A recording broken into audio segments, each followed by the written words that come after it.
பக்ரீத் பண்டிகை. அந்த டாகு எங்க வீட்டு பக்கமே வர மாட்டான் சார். அன்னைக்கு பார்த்தா 6 வாட்டி வந்துட்டான். அதுவும் 6 மணிக்கு வந்துட்டான். ஏன்டா கேட்டா பிரியாணி கொடுன்றான். இன்னொரு டாக் ஒரு ஃபோன் கூட பண்ண மாட்டான் சார்.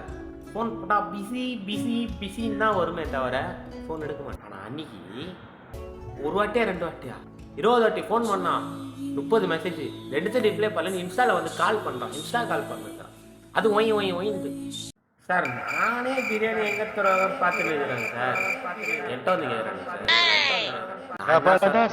சார். தரலான்ட்டு யோசிச்சாலும் இவங்களாவது செய்வோம் பிரியாணின்ட்டு அம்மாட்ட சொன்னாலும் அவனுக்கு பண்ண ஒன்று தீபாவளிக்காவது இந்த ஸ்நாக்ஸ் செஞ்சிருப்பீங்க குர்ரான்றேன். இல்லடா அப்புறம் பார்த்தா ஆள் வீட்டுக்கு போயிட்டு அதிர்சம் முறுக்கு இந்த இனிப்பு சம்சா எல்லாம் கொடுக்குறான். இப்போ அந்த ஆள் முக்கியம், 5 வருஷம் ஃப்ரெண்ட்ஷிப் முக்கியம். இப்படிதானே? டேய் பார்த்தாடா என்ன தெரியுமாடா உனக்கு சொல்ற தெரியுமாடா உனக்கு ஓவர் ஆக்டர் இருக்கும். சரி, பக்ரீத் பண்டிகை மிகவும் நல்ல பண்டிகை, ஜாலியாக இருக்கும். அனைவரும் பிரியாணி கொடுங்க. சரி பிரியாணி செய்யுங்க. பிரியாணி செஞ்சால் நம்ம வீட்டுக்கு ஒரு பார்சல் அனுப்பிச்சி விட்ருங்க.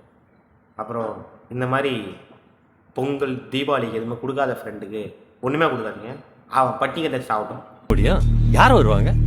நான் தான்டா வருவேன். பணம் கொடுன்னு நான் தான் வருவேன். பக்ரீத்தை ரொம்ப ஹாப்பியாக சேஃபாக